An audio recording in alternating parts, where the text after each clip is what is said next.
Welcome back. Man, it is good to have everyone.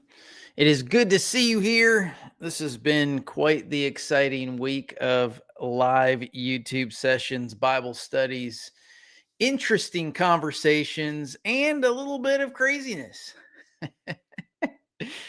Oh, well, tonight, grab something to drink, whatever it is that you prefer while we study. And we are going to get into a topic that, well, if you were on the live stream last night with Ryan Day and you saw the chat go a little crazy with the Genesis 6 conversation, who knows?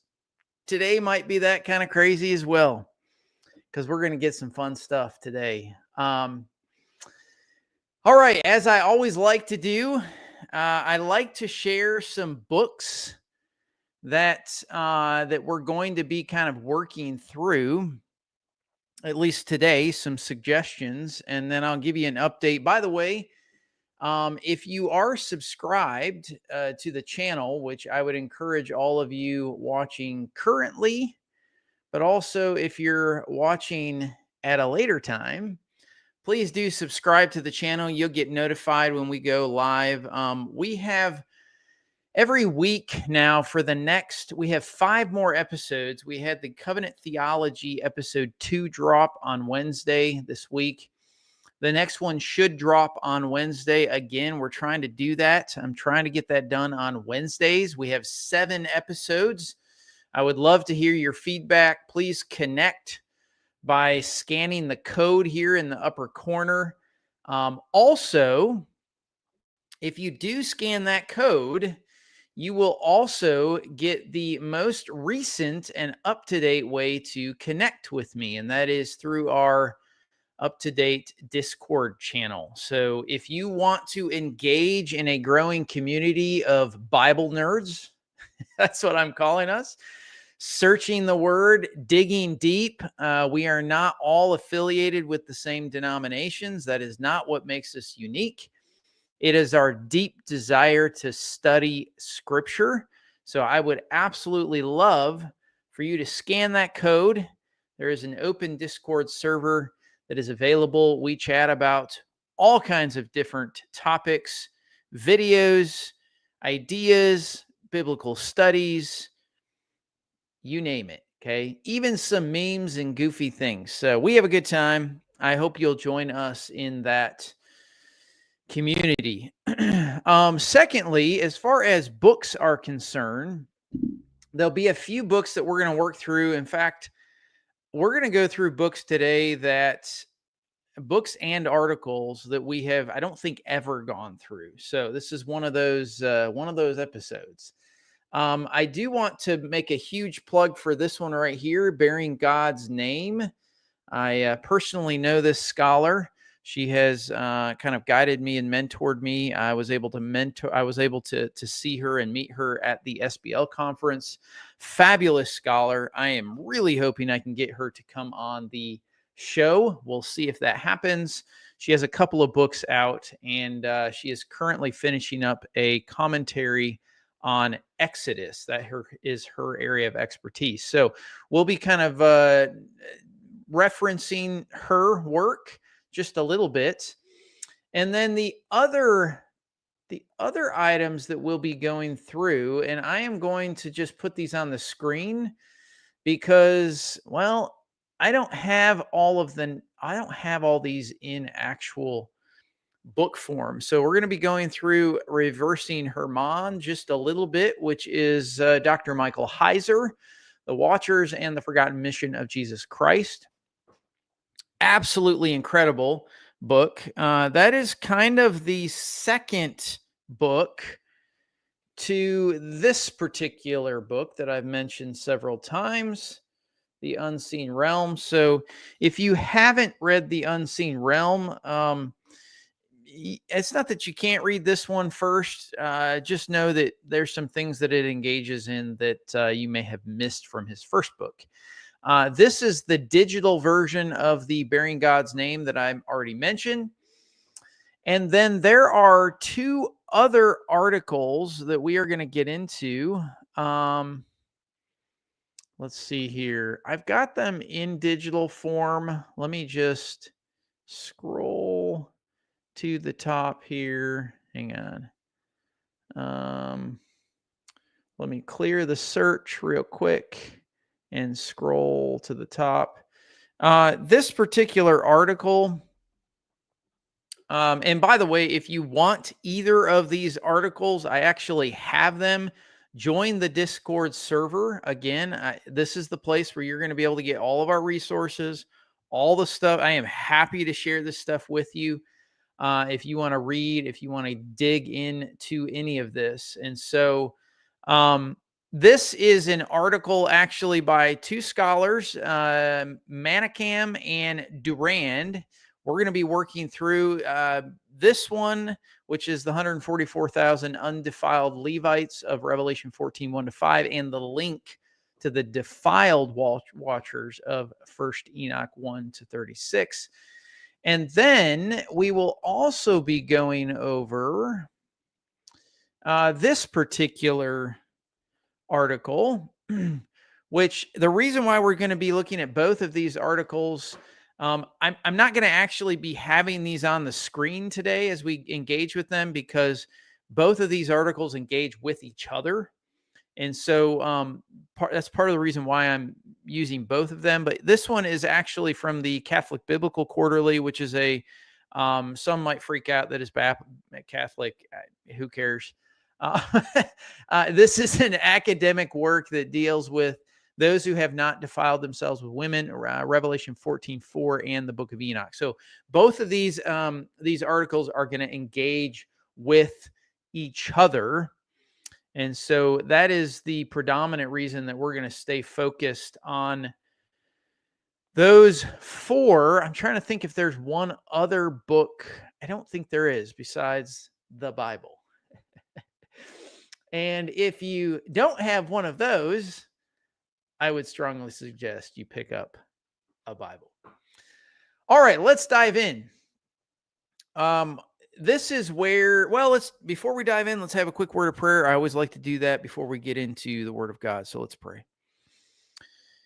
Dear Heavenly Father, thank you so much for this time. I pray that whatever is going on in the lives of those that are watching right now and studying with me, I just pray blessing into their lives. I pray the Holy Spirit wash over them. I pray that their minds would be open, not to anything that I say, just to what it is that you want them to hear.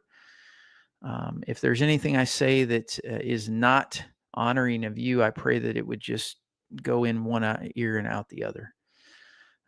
Lord, I ask that we would study deeply, that we would honor the text for what it is, and that you would open our eyes to what it is that you want us to see. We pray all these things in your precious name. Amen. All right. And I also want to remind everyone, I see, by the way, thank you, Chris. I appreciate that. We will be doing several more, as Ryan said. Hopefully the technology will work out better in the next few, but do join his channel because, well, I'm going to if we get to it, I'm going to give a shameless plug today because we're actually getting an opportunity to dig into Daniel 9 just a little bit today. And so, well, without any further ado, we're going to dive in. This is part 2 of chapter 7 of Revelation. And we ended last episode talking about the first instance of the 144,000. Now, this is in chapter 7, which is why we're talking about the 144,000. We pretty much worked through everything that we felt like was necessary, or at least a lot of what was necessary for chapter 7. But we're going to jump today 7 chapters further into the book of Revelation, because we're going to talk about the second instance of the 144,000, just because I think that kind of works well with what we're trying to accomplish. And so I want to read the first 5 verses of Revelation 14. I'm going to make it a little bit bigger for you so that we can see it better on the screen. Here we go. This is out of the ESV. Then I looked, and behold, on Mount Zion stood the Lamb, and with him 144,000 who had his name and his father's name written on their foreheads. And I heard a voice from heaven like the roar of many waters, and like the sound of loud thunder. The voice I heard was like the sound of harpists playing on their harps, and they were singing a new song before the throne and before the four living creatures and before the elders. No one could learn that song except the 144,000 who had been redeemed from the earth. It is these who have not defiled themselves with women, for they are virgins. It is these who follow the Lamb wherever he goes. These have been redeemed from mankind as firstfruits for God and the Lamb, and in their mouth no lie was found, for they are blameless. Thus the reading of the Word of God. Okay, so I want to point out just in the first sentence here, if you look at just this very first sentence, we have several concepts that would have been very, very, very important and understandable if you're a Jew. Okay, if you were a Jew listening to this being read, whether it's in liturgy or whether or not you were reading it, you would understand in the very first sentence what's going on. What we have here is what's called the bearing of the name, bearing the name of God. It's a concept that relates directly to imaging God, which is a deeply Old Testament Genesis. In fact, if you're a part of the Covenant Theology series, you've already just last episode, I was talking about the image of God. All of this fits together, okay? One of the specific Old Testament contexts for bearing the name of God and imaging God is the high priest. Now, if you want a really interesting work on this idea, and I would strongly encourage you to pick this book up. Okay, this is a very, very, very good piece of work on this concept. Okay, Carmen Imes wrote her dissertation on this particular topic, and then out of that dissertation, as often happens, you'll get picked up by certain publishing houses. This particular one I picked up at SBL, and it is signed by her. I was able to give it to my wife, actually, signed copy. This is her copy, actually. I've got 2 copies of this, as well as she's got another book that I have as well. So I just want to, we're not going to dive deep into this book, but I want you to, because this particular book covers the concept of bearing God's name. And this is a deeply held idea straight out of the 10 Commandments. Okay, you shall not bear the name of the Lord your God in vain. It's very different. That is not about swearing, which is what I always thought it was. So get that book, read it. It's exceptional. Now, a Jew listening to this section of Revelation is going to associate this language with, I would say, broadly speaking, Israelites that bear the name of Yahweh. And specifically, there's going to be this high priest concept, because the high priest literally bore the name of God on his forehead, literally. And that priestly context is going to be part of the approach when it comes to this entire thing, okay? And we're going to see a deep connection to the Book of the Watchers, which is really Enoch 1, 2, 3. Okay. So we're gonna be looking at and kind of diving into that particular topic. Now, the key verse that I want to focus in and hone in on today. And again, what are we all about? In this particular study, we are looking at the Old Testament connections. We're looking at Revelation through the lens of the Old Testament. That's the whole perspective of what we're trying to accomplish. So verse 4 of chapter 14 says this: "It is these who have not defiled themselves with women, for they are virgins. It is these who follow the Lamb wherever he goes. These have been redeemed from mankind as firstfruits for God and for the Lamb." So I want to look at the very first part. Okay, let's just think about the 144,000 as they are casted in this passage. Okay. What are some things that kind of stick out? I will give you a few things that stick out to me personally. Okay. If you'll notice up in the top, we have the Mount Zion. They are in the heavenly Zion. This is God's throne room.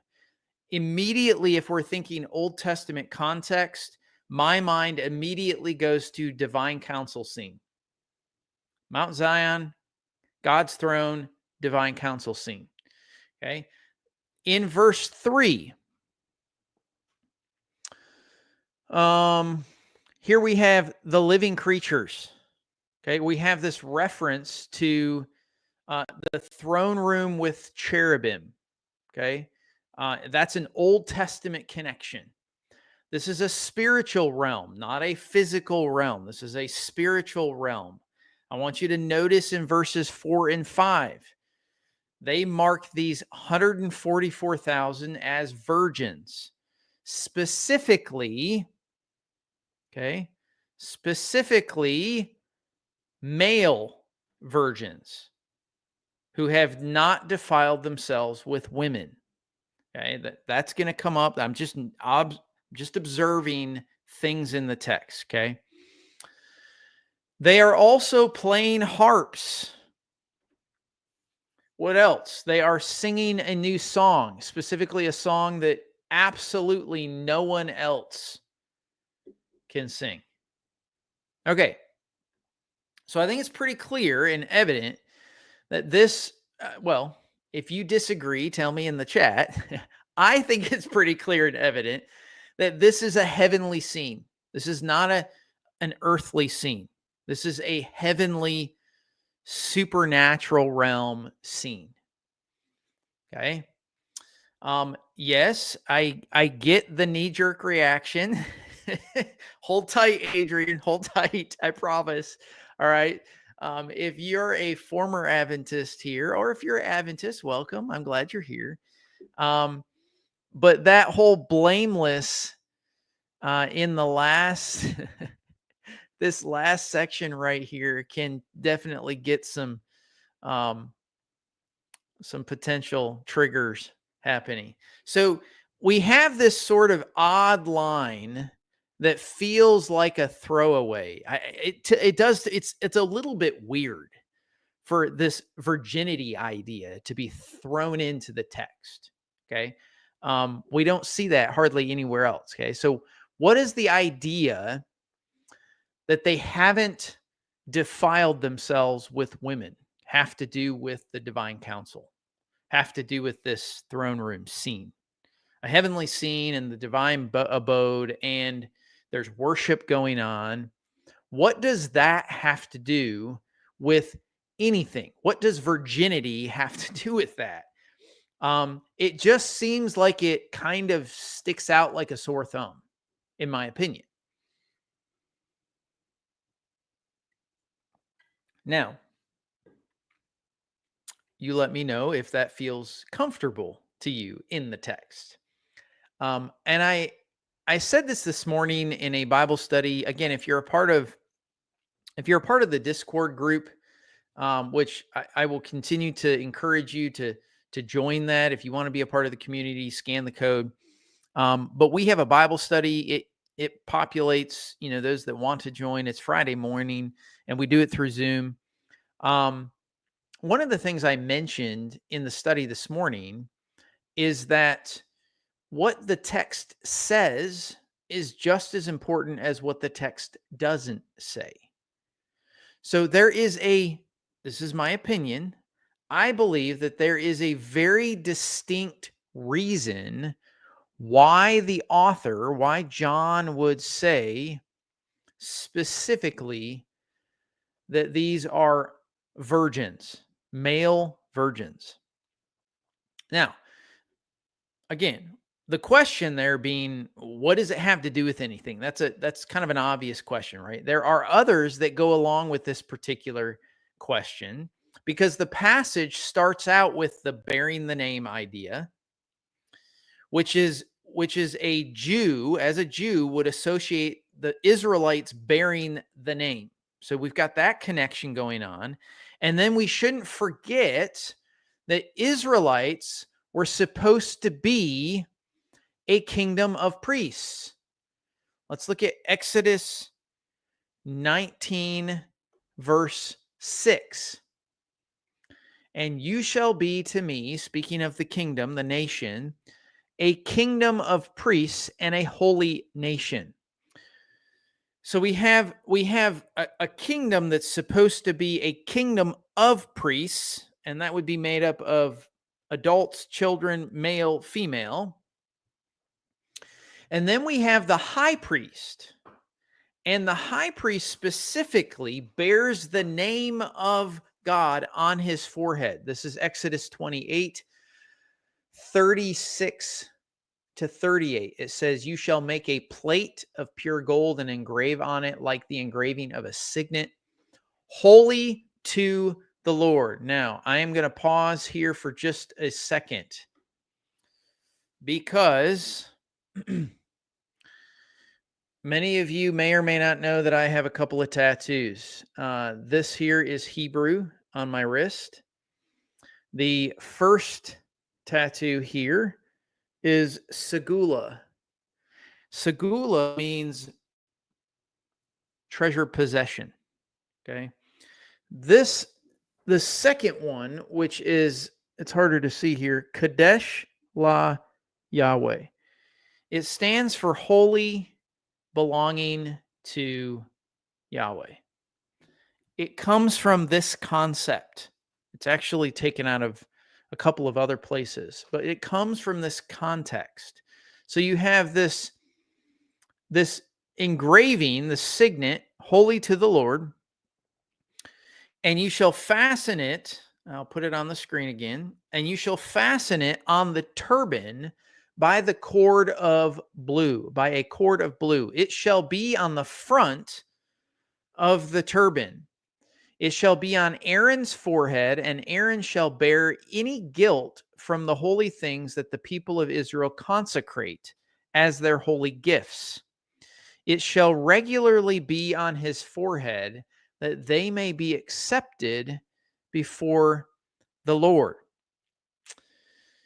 Okay, so here's a question that might fit this context. Are the 144,000 in Revelation 14, are they here portrayed as a heavenly priesthood?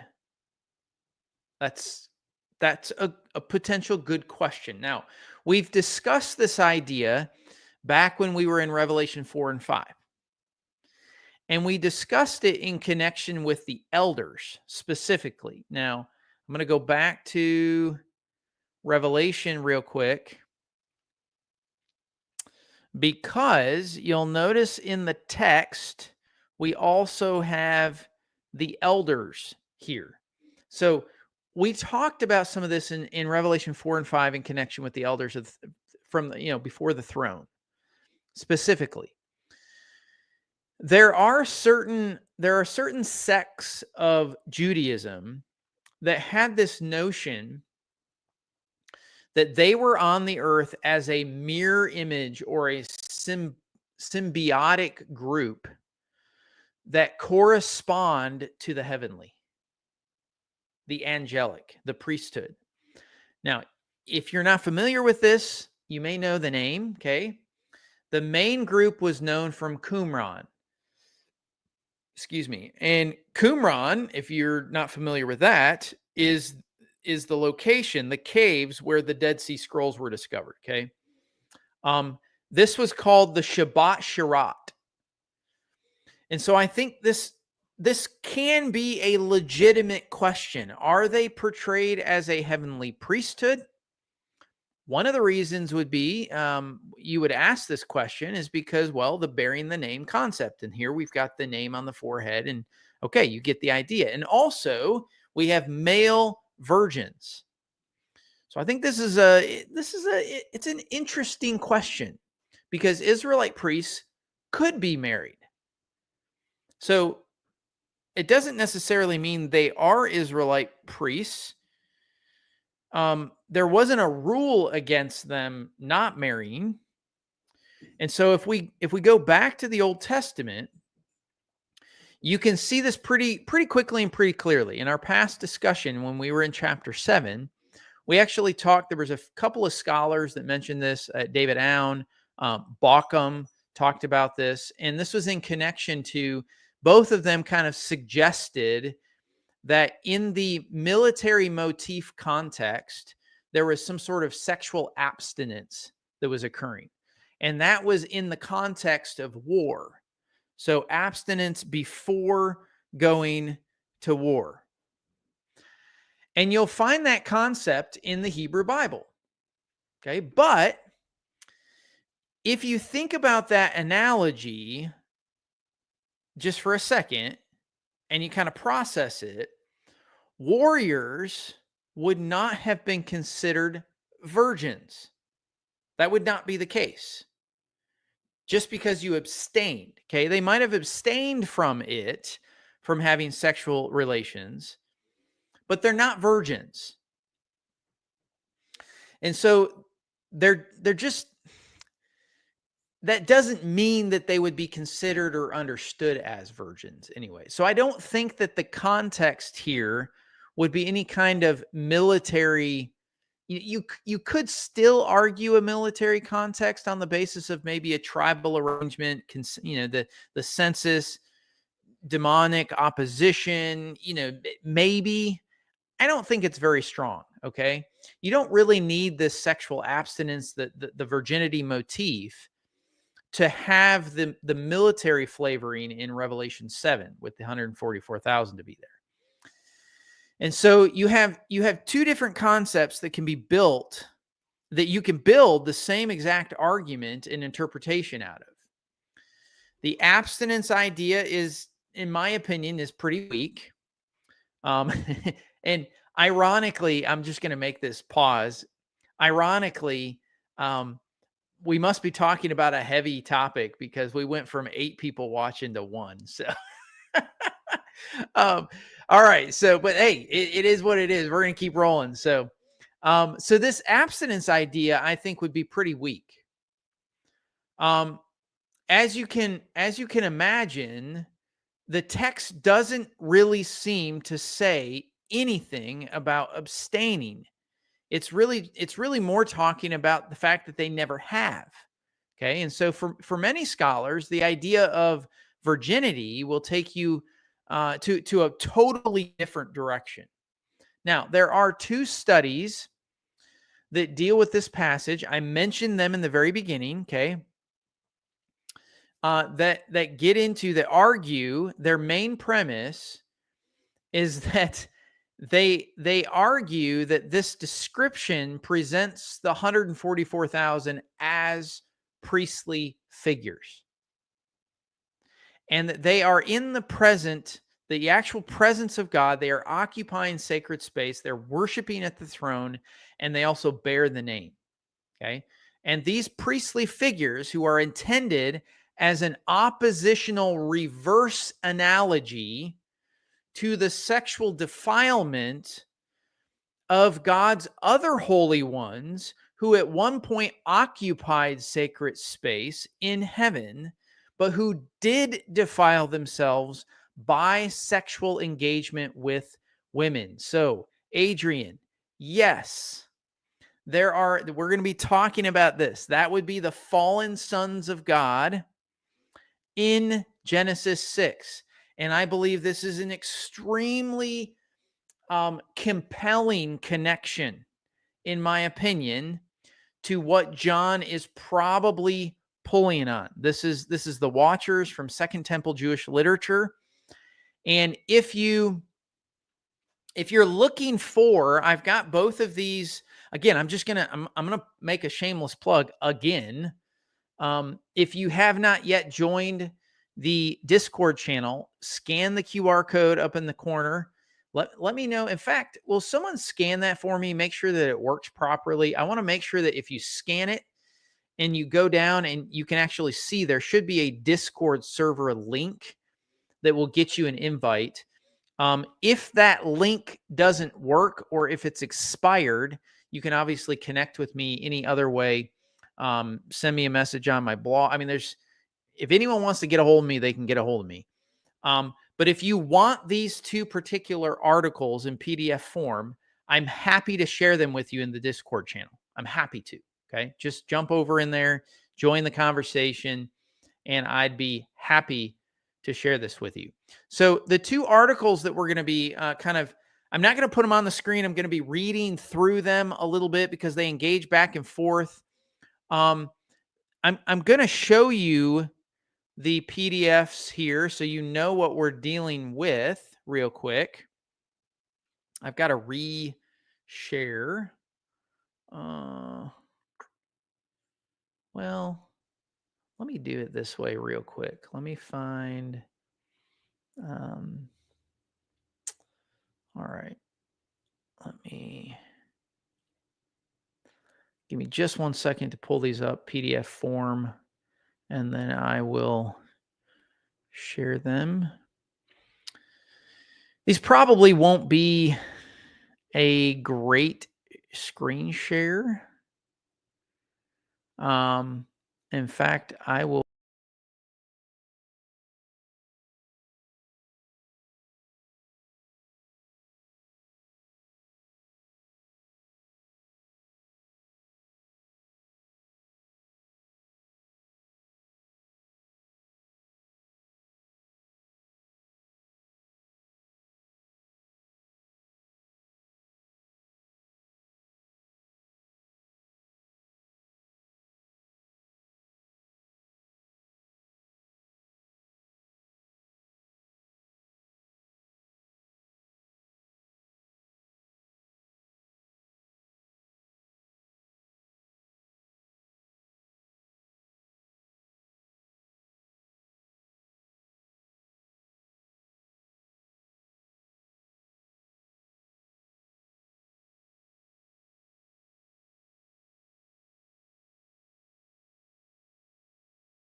Having said that, those are the items that we're going to just engage a little bit in today.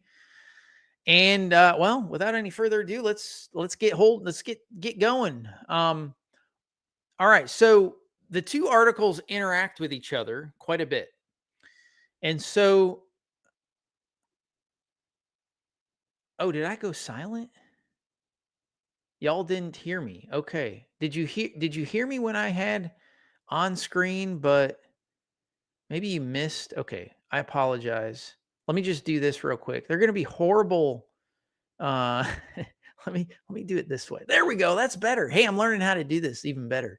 Okay. So this particular article is from the University of Johannesburg, 144,000 defiled.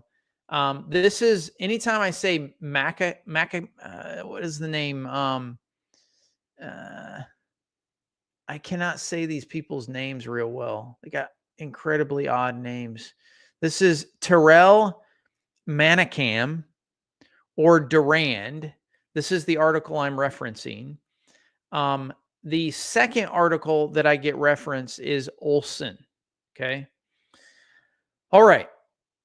So let's dive in. So Olson is going to argue that the redeemed 144,000, the virgins in Revelation 14:4, stand in radical opposition to the defiled fallen angels mentioned in 1st Enoch 1 to 36. Now, in Enoch, 1st Enoch 1 to 36, these fallen angels, they engaged in sexual practices with the daughters of men. Now, um, there will be some that if you're in a denomination, I'll just pause for a second. If you're in a denomination that interprets Genesis 6 in a very specific way, Adventism does this with its view on the Sethite view. Unfortunately, it will completely divert you from any of this academic work. Okay. So I just want to mention, if this kind of freaks people out, well, just take off those blinders for a second and just pay attention to what some of this other academic work is talking about. So according to Olson, whose work was in 1997, okay, he says the 144,000 virgins of Revelation 14 are an anti-image to not only the followers of the beast mentioned in the preceding chapter and Revelation 14, 6 to 12, but to the fallen angels in 1st Enoch 1 to 36. He also argues that by contrasting the redeemed with the watchers, pay attention here, John is actually giving the 144,000 the role of good angels. Okay, catch that. That's what Olson is going to argue in the article. Now, the idea of angelic priesthood it's interesting. And Manikim and Durand, the other two scholars, they try to develop Olson's observation by even more observations of the Watcher's tradition. Now, again, I'm going to give lots of shameless plugs to get into the Discord, because if you're into the Watchers or if you want to read stuff on the Watchers, I've got lots of articles, documents, all kinds of stuff that you can read, academic research on this.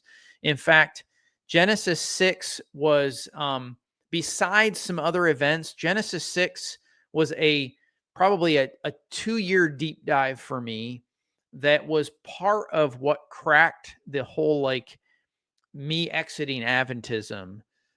It was part of my journey. In fact, I was introduced to that through Dr. Heiser, and then that kind of opened up a rabbit hole. And again, it's a monster rabbit hole that is very interesting, and there's a lot of academic work in there. All right, so these two guys are going to expand the idea to argue that the 144,000 represent the entire people of God in the manner of the Old Testament idea of substitution. Now, this is gonna come from the idea. I'll put this part on the screen real quick. This is going to come from the idea in Numbers chapter 3, 40 and 41, this firstborn idea. So it says this, and the Lord said to Moses, list all the firstborn males of the peoples of Israel from a month old and upward, taking the number of their names, and you shall take the Levites for me. I am the Lord, instead of all the firstborn among the people of Israel and the cattle of the Levites, instead of all the firstborn among the cattle of the people of Israel. So you'll notice, instead of the firstborn, he's going to take the Levites. Okay, so that's the connection that these two scholars are going to continue to work through. Okay, God is owed the firstborn, and the tribe of Levi has this function in the Old Testament. And they're going to argue that that this is actually alluded to in Revelation 14, 4, and 5. Where do we get that? Well, we have right here These have been redeemed from mankind, and here is the concept: as first fruits for God and for the Lamb.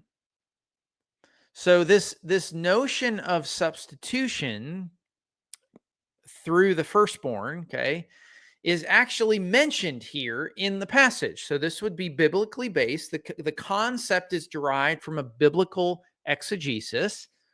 And so Manikam and Durand are going to pursue that particular idea and a few other things from the Book of the Watchers to sort out kind of or build on Olson's argument. So again, you're going to want to read those two articles if you want to get this entire concept. Now, you might read these two articles and you might say that's a load of hogwash. That's fine. I would just tell you to read them and engage in what it is that they're kind of positing.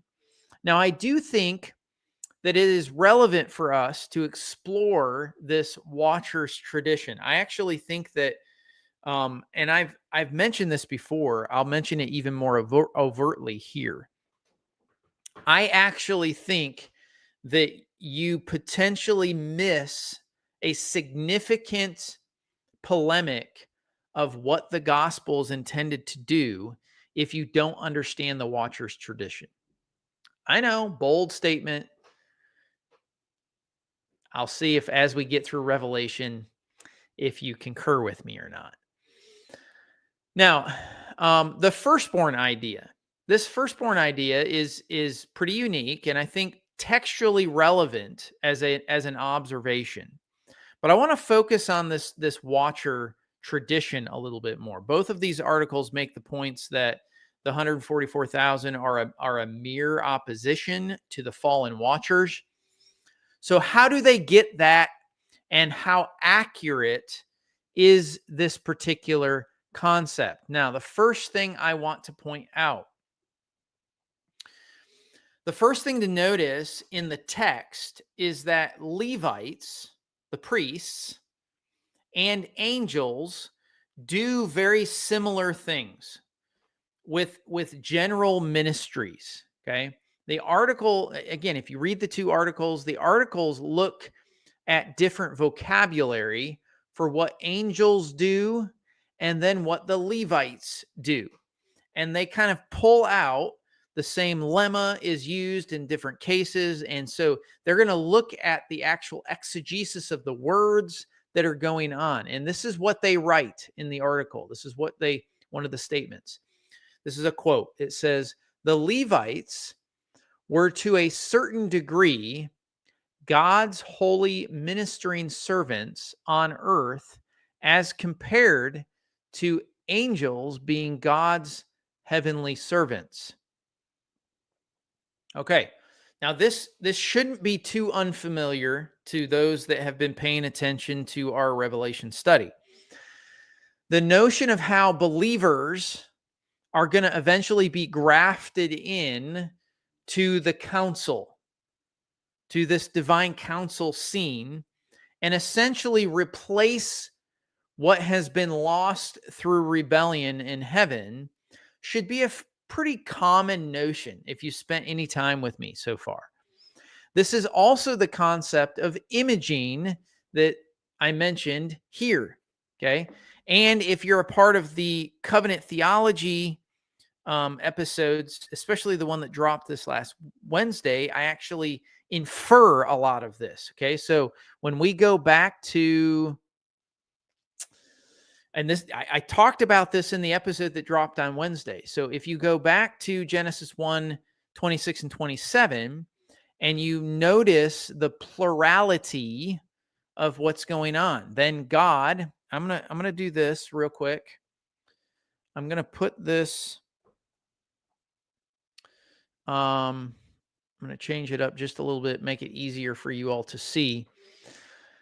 I just want you to notice here, this is Elohim is often always, it's almost always plural, okay? Even though like we would think of this as being singular. But notice it says, "Let us," this is plural. The way I'm notating plural down here is in the morphology channel. You can't see on the left-hand side, but it's this, it says VAL. So what pops up is this is a verb, and it's in the first person plural form. Okay. So we're talking morphological structure here. So let us make man in, notice here, our image. That is also a plural first person pronoun after our, there's plural, okay, likeness, and let them, meaning humanity, have dominion over the fish of the seas and over the birds of the heavens and over all the earth. And then what does it say? It says, so God, plural, created man in, here we go, singular, in his own image. So we get this plurality that populates in the beginning. And I talked about that in my discussion on covenant theology specifically. And I've talked before about, I don't know how often I've talked about this on YouTube. But the plurality language in that passage links God with humans, with the heavenly host. I don't think that this passage is a strong argument. This is just me talking for a second. I don't think this is a strong argument for the Trinity. Most people will see this as, oh, see, let us make man in our image. I don't think that's the case. And the reason for that, without going too deep, is that God is speaking to someone here. He's speaking to a group. Then God said, it would be weird if God was speaking to himself and saying, hey, self, let us make man in our image. There's got to be another entity or entities, and this is why I think it's a better reference to the divine council. I think he's talking to the supernatural entities, and he's saying, hey guys, let us make man in our image, in our image. Okay, meaning that the angels also had this same image. And remember, in the covenant theology section, I determine my stance on this is that the image is the function. It's not ontological. It isn't something that you gradually obtain. It should be understood as our function. We are imagers. Now that lines up with also the fact that the supernatural creations are also imagers. They also function as imagers in their realm. Okay. And if you follow the line of context there, angels that didn't rebel imaged God well. Angels that did rebel, well, they didn't image him well. Okay. But they still are in his image. Okay. Yeah, Adrian, let me just show you real quick. I know this comment, and so let me just go full screen. I hope you can still hear me, because that was the problem that someone else was mentioning, is that they couldn't hear me. But when I pull up this screen here, you're going to see morphology on the bottom. The morphology is telling you the actual structure of the word. The sense on the bottom is the best way to explain it is the scholars at Faith Life. It is their contextual understanding of what the word means in context. But that doesn't always mean that is accurate. Okay. So just, I always kind of, it's fine to pay attention. I pay attention to the sense all the time, but I'm always double checking that particular line, because those are scholars that are giving their opinion on what they think the word is. I think we should always double check anyone that makes an interpretation. Just because if you're a Bible nerd and you're holding the Word of God in high regard, then you should do that. Okay. Okay, so Chris, thank you for that thought. By the way, that is not a new thought to me. I wish I could claim that thought. That is from Heiser. Heiser taught me that, and so I owe that question to Heiser. I tend to agree with him on this point, and I think it is a poor connection to claim that that is a connection to the Trinity. I don't think that that's what's going on. Okay, so in other words, we are God's imagers here on the earthly realm, and they, the angels, the sons of God. If you were on the live stream yesterday evening, I actually referenced this because we talked about the Septuagint. And so the sons of God are another way of representing that. They are imagers in the spiritual realm. Now, there are some key references here that I want to look at. Let's go to Hebrews 1:14. Okay. And are they not all ministering spirits sent out to serve for the sake of those who are to inherit salvation? Now, I'm going to do something here because I just want to know. Okay. Yeah, spirits. Pneuma. So this is a reference to, a spirit being, so supernatural being. Let's look at Numbers chapter 3, 5-9. And Moses, let's see. And the Lord spoke to Moses, saying, bring the tribe of Levi here and set them before Aaron the priest, and they may minister to him. So there's that ministering going on again. They shall keep guard over him and over the whole congregation before the tent of meeting. They are ministers at the temple or at the tabernacle.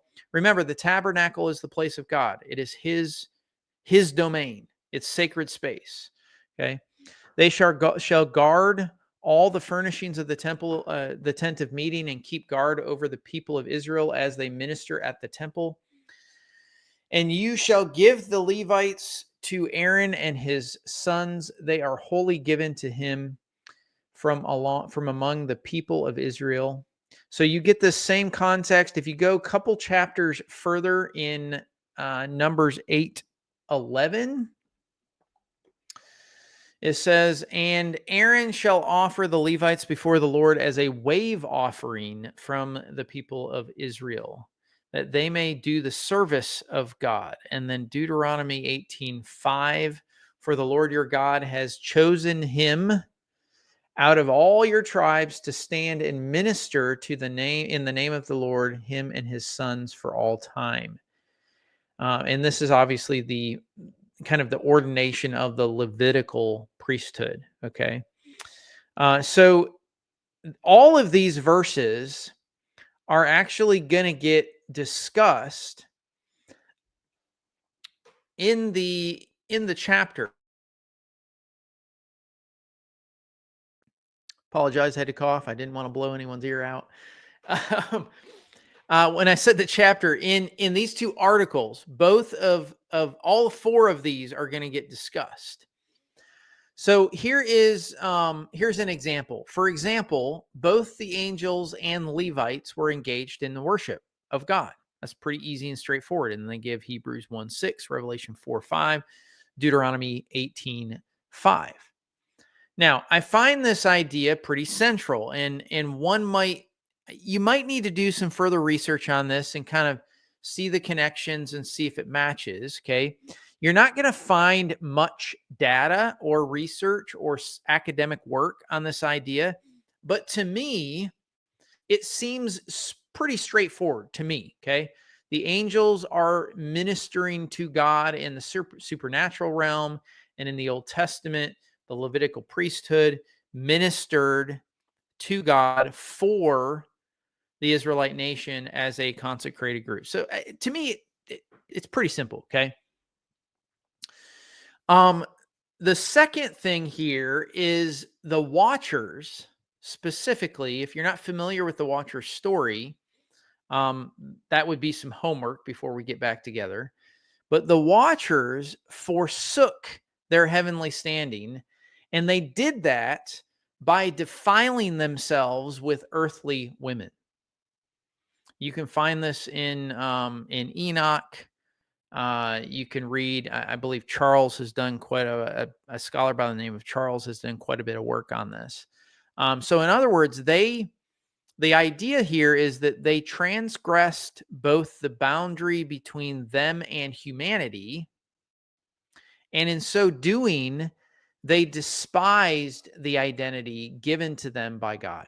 Now, some people will, at this point, usually in a conversation about this, about the Watchers, I even saw it on the live stream last night. Oh, the New Testament says like angels can't give in marriage. Yes, it does say that. Okay. But giving in marriage does not mean that there is not some ability to be sexual. I'll give you an example. Okay. Do you believe in the Immaculate Conception of Mary? Do you believe that Mary conceived without her husband? Now, if you believe that, that is a supernatural pregnancy.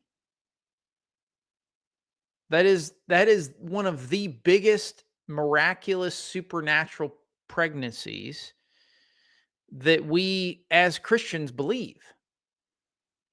So it isn't far-fetched for a supernatural being. Now, how it all works, I'm not going to argue that. That's a fascinating conversation, okay? But we have an example of God, the creator, okay? Without saying exactly how it happened, okay, supernaturally impregnating Mary. Okay, and just for the sake of argument, I do not believe there was a physical interaction there, okay? But there's clearly a supernatural involvement in that Immaculate Conception. There's no reason that you couldn't logically argue that supernatural beings could somehow do the same thing.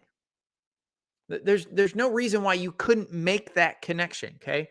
So what the text says in the New Testament is that angels don't give in marriage. That's what it says. It does not say that they cannot engage in some sort of sexual interaction or however that looks. We don't know. Okay.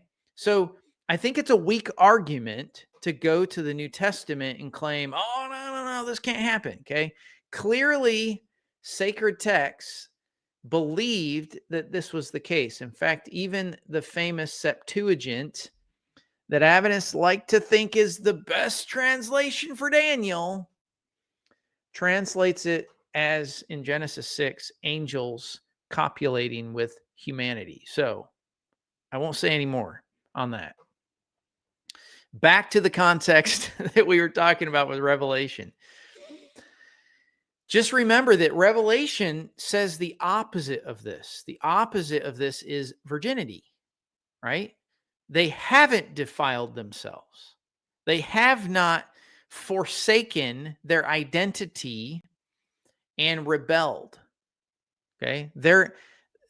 So I hope you're getting the connection. The Jewish believer, okay, from our conversation in Revelation 7, I don't think, well, yeah, so Revelation 7, the Jewish believer from our conversation, they could be understood as like the elect or the part of the 144,000. And we dialogued about that a little bit, okay? Um, yes, Adrian, that particular reference, thank you for that. I didn't have it in my notes and I just knew that it was there, but this is the reference that usually gets brought up. For in the resurrection, they neither marry nor are given in marriage, but are like angels. So this is Jesus speaking that we as humans will be like angels. We won't give in marriage. My second my second kind of argument to this is um just to get very granular about this concept, okay? Um we as humans are currently able to give in marriage, and with that comes the ability to be sexual. Um so how does that work if we no longer are able to be given in marriage? Are we castrated? I'm just asking questions, right? Like, does that mean that we're no longer able to function as sexual beings? Or does it just mean that the way in which we engage as humans is going to be different in the supernatural realm? Just asking questions, okay? I don't have an answer for this, okay? And I'm not going to argue with what Jesus says, but I am going to say that he doesn't claim that angels can't engage sexually. He does not say that.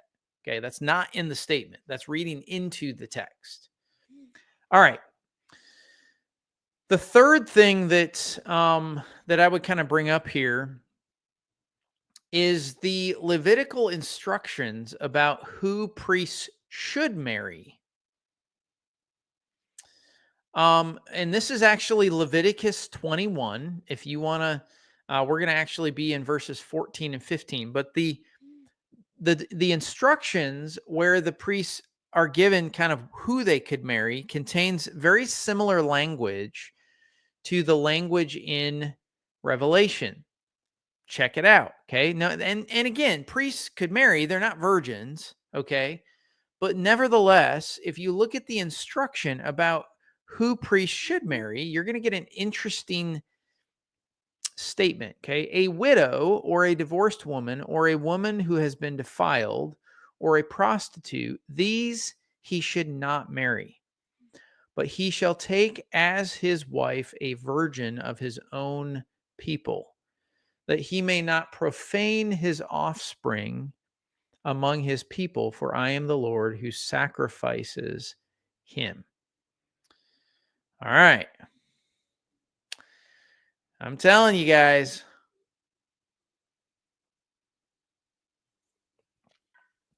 I hope that this is kind of hitting on all spaces. Because and this is the value of kind of sitting with the text, doing deep dives, studying deeply, really paying attention to what's going on. Okay. That's one Levitical rule for who priests should marry. And some of this language is picked up on in it's kind of like an echo. It's not a direct quote, but it's definitely an echo in Revelation 14. Now, this description, this not defiled themselves with women, okay? If you read in the article with Manikim and Durand, and even Olson picks up on this, okay? It's argued that this is how in the first Enoch, in first Enoch, this is how it views what the watchers did. And here's what they think is the direct connection. So if you're going to read, can we bring up, let me see, first Enoch, I think it's 15. Let me just see real quick. I'll throw this on the screen so y'all can see what I'm doing. First Enoch 15, I think it's 15, 1 through 9. Let me change this view real quick. Let me formatting.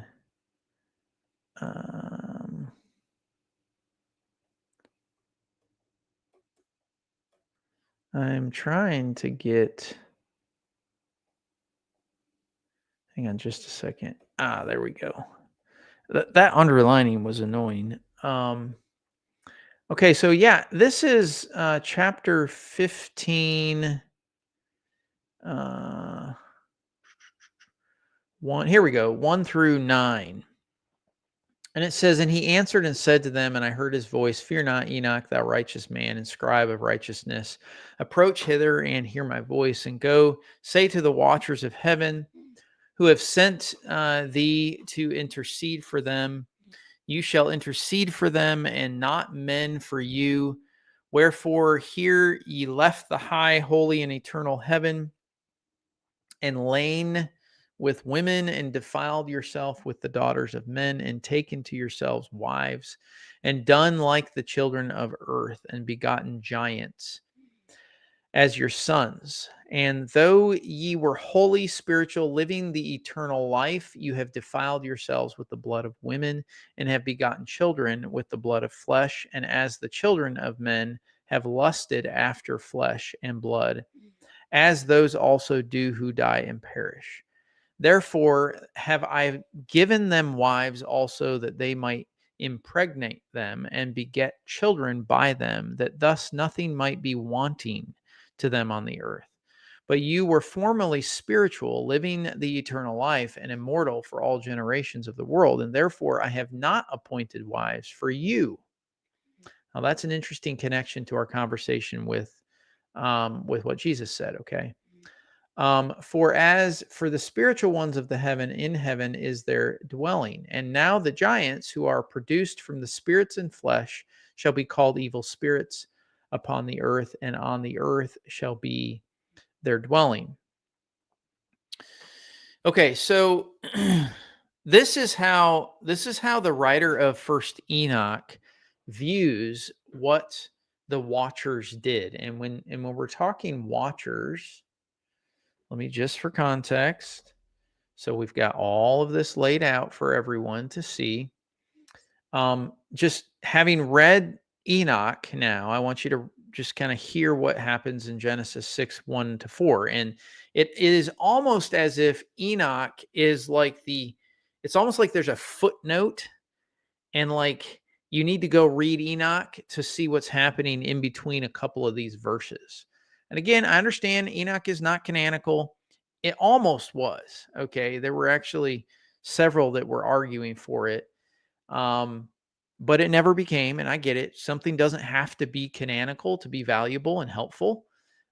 So here's what Genesis 6, 1 to 4 says. When man began to multiply on the face of the land, and daughters were born to them, the sons of God saw that the daughters of man were attractive, and they took as their wives any they chose. Then the Lord said, my spirit shall not abide in man forever, and for he is flesh. His days shall be 120 years. The Nephilim were on the earth in those days, and also afterwards, when the sons of God came into, that is a sexual reference, by the way, the daughters of man, and they bore children to them. These were the mighty men who were of old, the men of renown. Now, the ESV translates this as sons of God. If we go to let me just find another version here.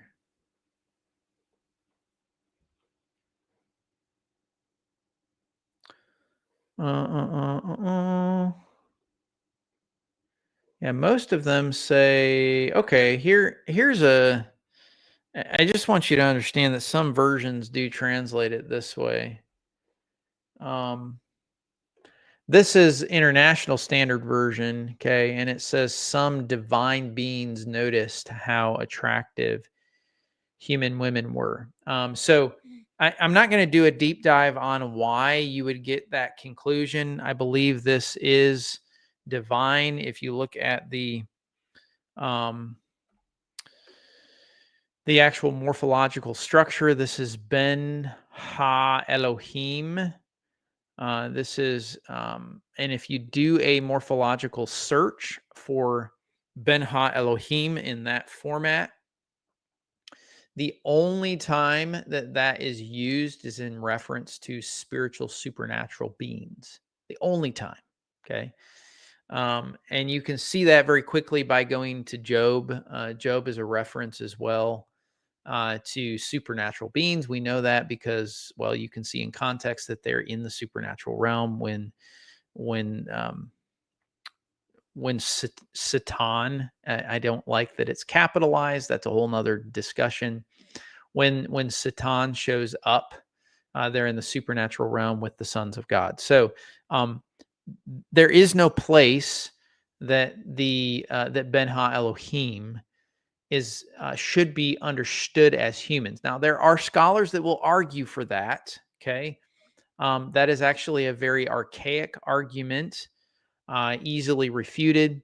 If you, again, shameless plug, if you want some articles on that to read, I again scan the code, because if you're in the Discord server, I can easily share all of these articles. I've got articles on all of this content. If you want to dig in and read up on some of this stuff and just formulate your own ideas, okay, don't take my word for it.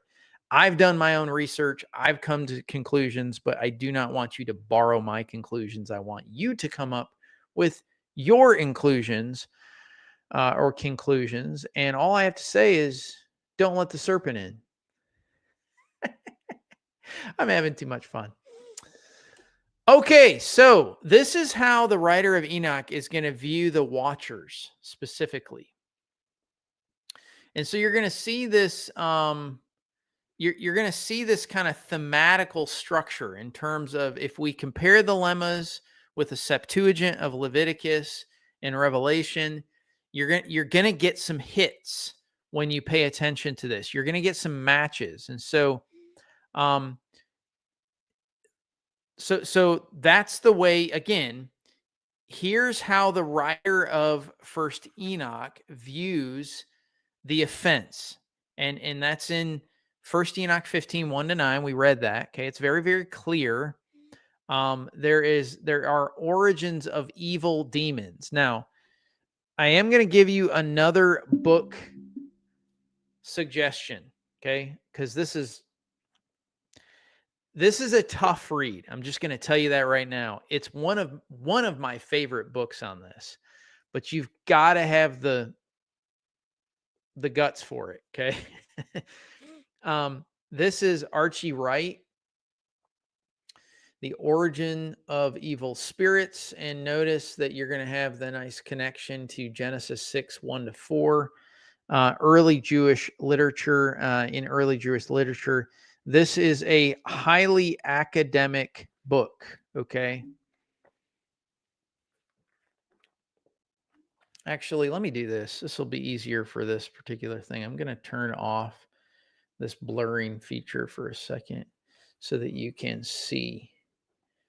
Okay. It's an academic book. You're going to see, I have obviously read through it. This is, I've put lots of highlights in here on this. But one of the things that you'll just notice, I mean, you're going to have lots of language related things. And then you'll notice that in most situations, there are a lot of footnotes that go on. And that's going to be reasonably difficult for some people to handle. But if you can get through it, it's a good addition, okay, to this whole concept of the origins of evil spirits or demons. All right, so consequently, the argument is when you hit Revelation 4:4. Okay, if you look at Revelation 4:4, it is these who have not defiled themselves with women, for they are virgins. It is these who follow the Lamb wherever he goes. These have been redeemed from mankind as firstfruits for God and the Lamb. So It's these who have defiled themselves, not defiled themselves with women, for they are virgins. That language is meant to be a mere opposite of the watchers. So the 144,000 are the other side of what you would call the watcher's coin. Again, part of the reason why, if you don't understand the watcher's context, you're going to miss some of what's going on in the text, I think. All right, the fourth trajectory here, the fourth thing I want to point out is that since the 144,000 are seen in Revelation 14 in the heavenly temple, and they are opposite the watchers in terms of purity and faithfulness, they are also symbolically replacing the watchers. This is the reason why Durand and yes, this is not a cheap book. I don't remember exactly what it cost me. Yeah, anything by Fortress. I don't know if you go to possible if you go to fortresspress.com. I don't know if you can get a better deal there or not. I'll just kind of leave it up on the screen for you. But that is not a cheap book. He has a second that I've also read that's also by Fortress Press, and that is Satan and the Problem of Evil. I'm so excited because this just came out in Logos and I picked it up because I love the ability to search through these things in the digital world to kind of work through the text. But yeah, really good books are oftentimes quite expensive. And part of the reason why they're more expensive is there's not a huge market for them because most aren't going to kind of read that kind of content. Archie Wright is incredible when it comes to that particular topic. Okay, so here's what so Mannequin, let me read what Mannequin and Durand kind of summarizes with Olson for a second. He says this: John is actually giving the 144,000 the role of good angels. Now, this of course also dovetails with the broader idea that believers are going to replace the fallen council members and the broader context of Genesis 6 that we've been talking about. But obviously this would play into or make it would be a big part of that. So this concept of the 144,000 and their role as good angels. Now, we're getting close to the end of time. I am going to pull up a book, another book that just, oh my goodness, this book blew my mind. I will tell you that Heiser's books, just a suggestion, okay? This is Reversing Herman. If you enjoy listening to books, the easiest way to consume the Unseen Realm as well as Reversing Herman is by audio book. That's the way I listened to it first, and then I liked it so much that I wanted to read it in hardback, and then I actually got it as well in digital version. So this is what Heiser says in his book, Reversing Herman, Enoch, the Watchers, and the Forgotten Mission of Jesus Christ. I'm reading from this passage at the top here. The theological point is that the 144,000 holy ones who fight the beast, the Antichrist, are counterpoints to the holy ones who rebelled and defiled themselves with human women. John telegraphs that these holy ones will help their earthly compatriots defeat the beast, and rectify the impurity brought to the earth by the watchers. Now, this is where we're going to land on this particular topic. I think that this is the most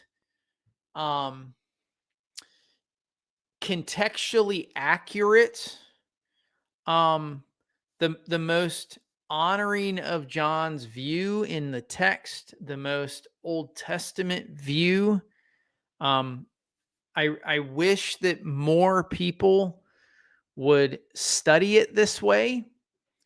Again, to Adventists that might either currently be watching or might watch later on, these types of studies are going to be a challenge if you hold true to a doctrinal belief, because Adventists hold that Genesis 6 is the Sethite view. They completely throw anything and everything out the window with regards to Genesis 6 being angelic beings, and it just destroys the depth and the beauty of what John is really, I think, trying to pull together in the text.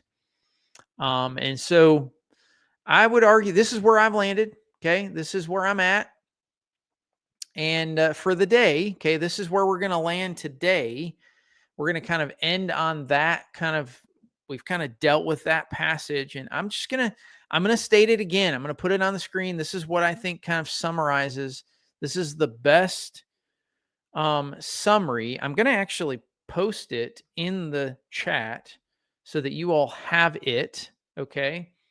It'll come through in a couple different messages, but I just want to reread this real quick. Okay. Because this is where we're going to land. I'm going to make it a little bit larger here. The theological point, this is the theological point, is that the 144,000 holy ones who fight the beast being the Antichrist, are counterpoints to the holy ones who rebelled and defiled themselves with human women. John telegraphs that these holy ones will help their earthly compatriots defeat the beast and rectify the impurity brought to earth by the watchers. All right, friends, we're going to pause there. We're going to jump in next week. Probably will be Friday as well. We're going to jump into Revelation 7, 13, and 14. We're going to talk about the Great Tribulation, what it is, what it maybe isn't. I've said this several times. Please do jump into the Discord channel, scan the code. I really hope I get to see you there. I would love to hear your thoughts and comments on today's study, on any of the videos that are on the YouTube channel. Please subscribe to the channel. I cannot wait to see you next time at the Thinking Cup. Continue to dig deep, study hard, and together we will continue being Bible nerds. Be blessed, and we'll see you next time, okay?